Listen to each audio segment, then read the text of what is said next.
Sir, yung kay Senator Alan na sinasabi niya na offer niya sa inyo na pwedeng dalawa kayong mag-sign sa mga dokumento, basically sharing some of the responsibilities since he's still claiming to be the Senate President.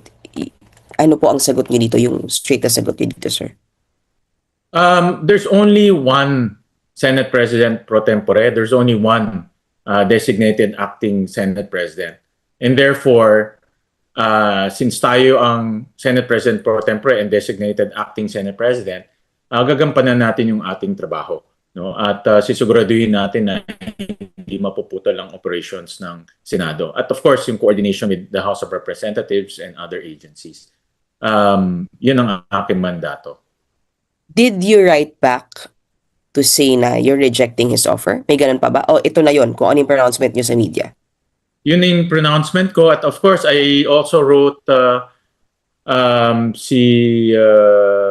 yung former secretary, Fontales, si sir?